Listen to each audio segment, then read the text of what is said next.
Anti-lockdown protests have hit London multiple times over the past year. Each one has been a mix of those opposed to lockdowns, those who are skeptical of vaccines, and those people who have bought into extremist conspiracy theories that COVID is all a hoax. Lockdowns are now over, which means that the more moderate section of that group of people, now I think these tended to be generally quite extreme people, but the more moderate demand was to end lockdowns. There are some reasonable people that think that was a bad policy. Those lockdowns are over. The only excuse for going on these protests now is if you're an extreme anti-vaxxer or if you're a conspiracy theorist COVID denier.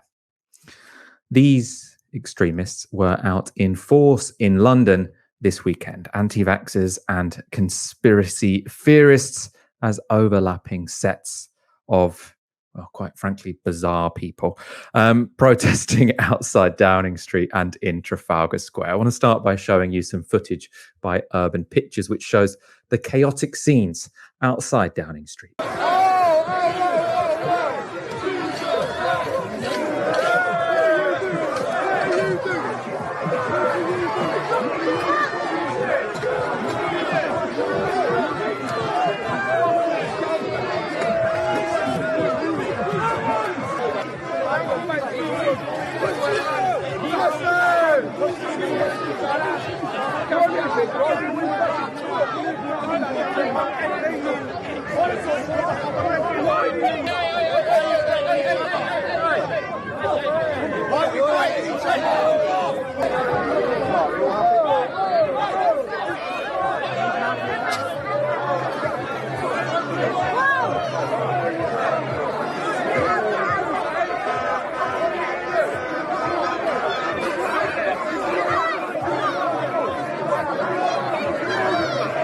People often say, the hard left, the hard right, they're all the same. They're all, two sides of the same coin. You never see people beat each other up on left-wing protests. Like sometimes you see sort of like aggy things. You'll see someone smash something, but you don't usually just see like two drunk people take lumps out of each other. I think it does say something about the politics of the different wings of this country. That wasn't particularly surprising, though. You've seen those kind of things at anti-vax, at these lockdown skeptic protests before. The next clip we're about to show you is really more shocking. It's a completely different kettle of fish. Kate Shemirani is someone we've spoken about before on this show. She's one of the most high-profile anti-vax activists in the country, and she's repeatedly spread misinformation about COVID-19. So much so, she's recently been struck off by the Nursing and Midwifery Council. Here she is speaking at the anti-vax rally at Trafalgar Square. Ask those that are giving it, has there been any deaths? Ask them what is in it. Ask them, get their names. You email them to me, the medical revolutionaries at protonmail.com, with a group of lawyers. We are collating all that. At the Nuremberg trials, the doctors and nurses stood trial and they hung. If you are a doctor or a nurse, now is the time to get off that bus.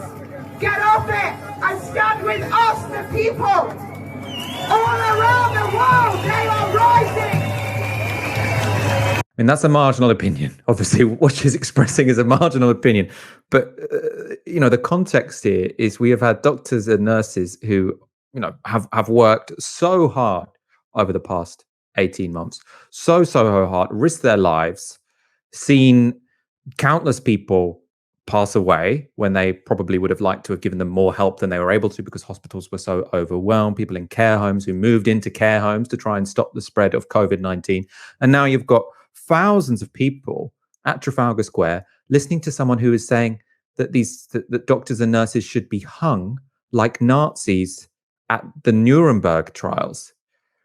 Ash, on this show, we frequently talked about, the bizarre things that these, COVID conspiracists believe and say. But this one, I think, however used to viewing the kind of beliefs and modus operandi of these people, this was particularly shocking, wasn't it? I think what this tells us a lot about is a new permutation in the far right. And I think it's something which was being incubated in the United States and kind of blossomed under Trump, but we have also been seeing it here.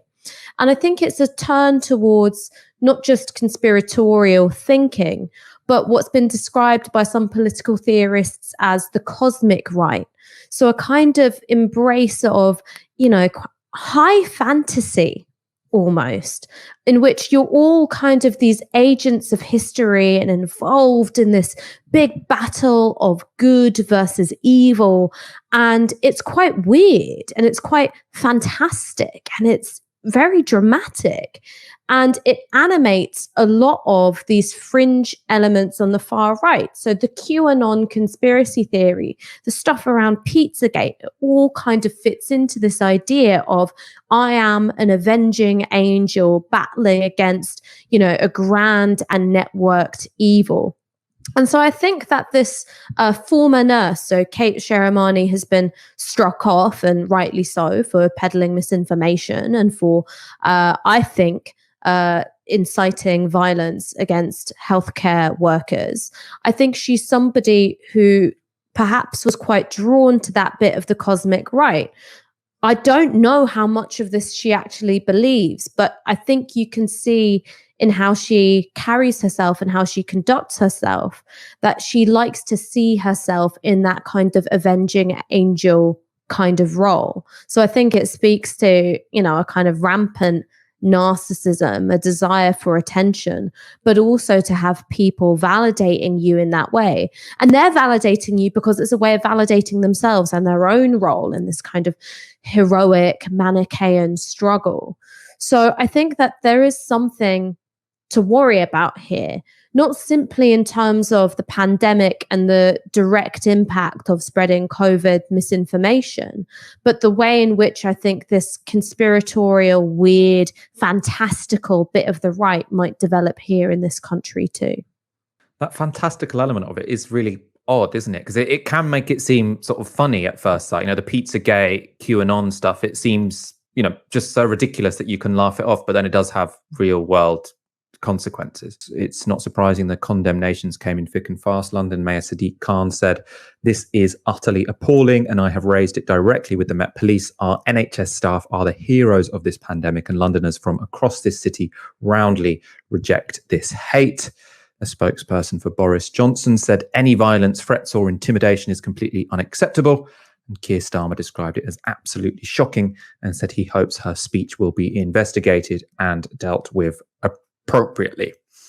Since then, it has been announced the Met are investigating the incident. These anti-vaxxers, even before you get onto the hang doctors and the Nuremberg trials, which is obviously completely marginal and extreme, just this idea that vaccinations are a conspiracy, which some people might have thought would have been a more widespread belief. Actually, we've got uptake, which is over 90% among nearly all age groups in this country.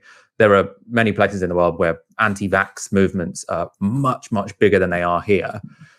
Is this something we can afford to ignore because it's so marginal, or do you think that it will have real life, real world effects? Well, look, I think that the effects of it will be much less pronounced than they have been, say, in the United States. So because of Trump in the United States, what you saw was almost a complete breakdown of the firewall that exists between the establishment right and the far right. And so it wasn't just about all of those people that entered government along with Trump. It also meant you had these these figures like Marjorie Taylor Greene, who are really from that quite wingnut bit of the far right, completely crackers, quite frankly, entering Congress. All right. So that's something which is, got a long tail and is able to maintain a presence of the cosmic right within the halls of power. And so that's something which we haven't really seen in this country in the same way, that complete breakdown of the wall between the establishment right and the far right. You've seen, a great degree of contamination particularly around the Brexit moment and the way in which the far right took that as an invitation into the halls of power. But because the Conservative Party are so dominant as an electoral force, I don't think that you've seen that same, kind of presence within Parliament the way you have in the United States.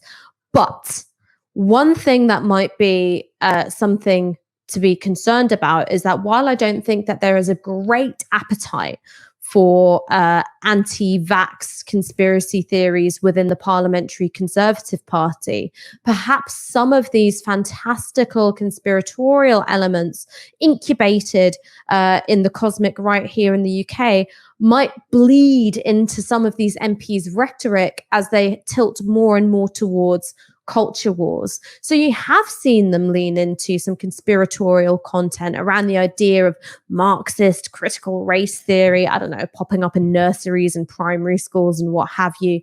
And I think that there might be some MPs who could be drawn towards that more in the coming years. So while I don't think that it will necessarily have a huge impact on vaccine uptake, certainly not the way it has been in some of the red states in the US, I think that there are some things to watch out for.